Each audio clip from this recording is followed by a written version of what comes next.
आप लोगों ने हमसे बहुत रिक्वेस्ट की थी कि चिकन नगेट्स की रेसिपी सिखाएं, वो भी रेस्टोरेंट स्टाइल में। तो आज की इस वीडियो में हम आपको खैबर शिनवारी रेस्टोरेंट लेकर आए हैं, जहां से हम आपको चिकन नगेट्स की रेसिपी सिखाएंगे। इसका एड्रेस है कराची सोहराबगुड से। अगर आप मेन सुपर हाईवे से जमाली पुल की तरफ जा रहे होंगे तो जमाली पुल से थोड़ा सा पहले लेफ्ट हैंड साइड पर ये रेस्टोरेंट कराची में मौजूद है। तो चलें इस रेसिपी को हम सीखते हैं। चिकन नगेट्स बनाने के लिए सबसे पहले यहाँ पे लेना है आपने काली मिर्च का पाउडर। ये लेना है quarter tea spoon. Quarter tea spoon का मतलब बता दूं, चाय के जो चम्मच होते हैं ना छोटे, उसके जो है एक चौथाई हिस्सा क्वार्टर टी स्पून कहलाता है। ठीक है। इसके बाद यहाँ पर आपने लेना है कुटा हुआ ज़ीरा क्वार्टर टी स्पून, कुटा हुआ धनिया ये भी आपने क्वार्टर टी स्पून लेना है। इसके बाद खशखाश की जो बीज होती हैं, खशखाश, वो तकरीबन आप क्वार्टर टी स्पून से थोड़ा सा कम ले लेंगे।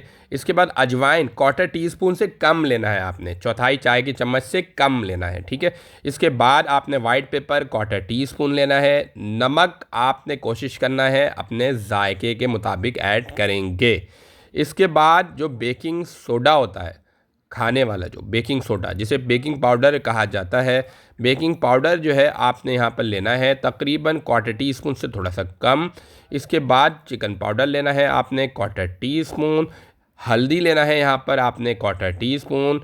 कुटी हुई लाल मिर्च आपने लेना है 1 टीस्पून, यानी चाय के जो चम्मच है छोटे उसका 1 टीस्पून जो है आपने लेना है रेड चिली फ्लेक। ठीक है। अब यहाँ पे जो कीमा जो लिया गया है वो लिया गया है 350 ग्राम चिकन का, यानी मुर्गी का 350 ग्राम का यहाँ पे आपने कीमा ऐड करना है।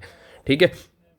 अब बारी आएगी इसके बाद लहसुन की। ठीक है। तो लहसुन यहाँ पे आपने तकरीबन जो है आपने क्वार्टर टी स्पून ले लेना है और इसमें ऐड कर देना। चाहे तो आप इसे पेस्ट फॉर्म में इस्तेमाल कर लें, पेस्ट फॉर्म में इस्तेमाल करना ज़्यादा बेहतर है।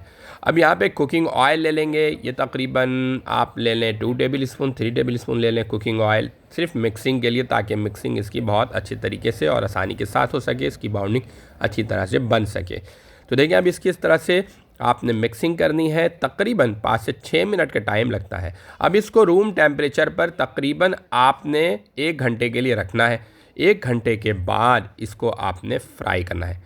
याद रहे कि इसको इस तरह से शेप देना है। ये जो चिकन नगेट्स बना रहे हैं इनका अंदाज़ मुझे बहुत डिफरेंट लगा था। हर शेफ़ के बनाने का एक अपना अंदाज़ होता है। तो आप कभी ये ना क्या करें कि ये चीज़ ऐसे नहीं ऐसे। आपको मैं बताऊं, मेरा जितना बड़ा एक्सपीरियंस है, मैंने 2500 रेस्टोरेंट का विज़िट किया हुआ है और हर जगह शेफ़ कुछ ना कुछ मुनफरिद करता है, कुछ ना कुछ चेंजेस ला रहा होता है। तो हर शेफ़ की एक अपनी रेसिपी होती है, इसलिए बड़े रिस्पेक्ट के साथ उसको अप्रिशिएट करना चाहिए, इसे घर पर ट्राई करना चाहिए और बताना चाहिए कि ये रेसिपी कैसे लगी।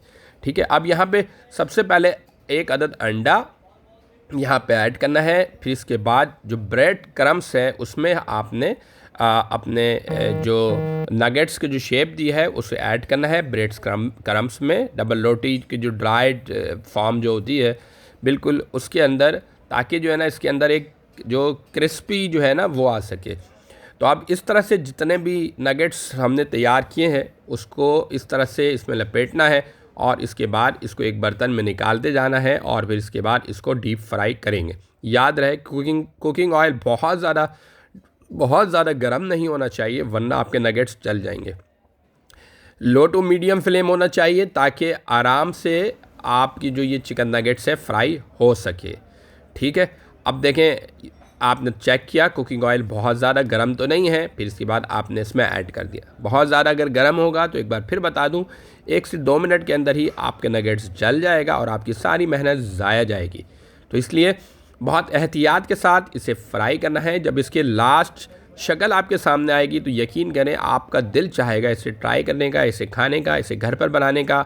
खैबर शिनवारी रेस्टोरेंट यूँ तो मटन कढ़ाई, बारबेक्यू और दुम्बा और इन चीज़ों के लिए बहुत मशहूर है, बट यहाँ की जो है बाकी चीज़ें भी बहुत अच्छी हैं। इनके फास्ट फूड भी बहुत ज़बरदस्त है, जायकेदार है। ये देखें हमारे कितने ज़बरदस्त किस्म के जो है ना चिकन नगेट्स जो है वो तैयार हो चुका है। अब इसकी फ़ाइनल प्रेजेंटेशन की जाएगी।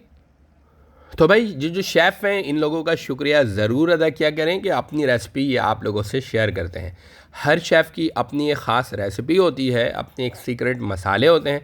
अगर वो कोई भी शख्स बताता है आप लोगों को तो उसका शुक्रिया ज़रूर अदा किया करें, अप्रिशिएट किया करें, उसकी वीडियो को शेयर किया करें, लाइक किया करें और हमें फ़ीडबैक ज़रूर दिया करें। आज के लिए इतना ही, हमें दीजिए इजाज़त। एक और नई वीडियो के साथ एक बार फिर हाज़िर होंगे। अपना रखिएगा बहुत सारा ख़्याल, दुआ में ज़रूर याद रखिएगा। अल्लाह हाफ़िज़।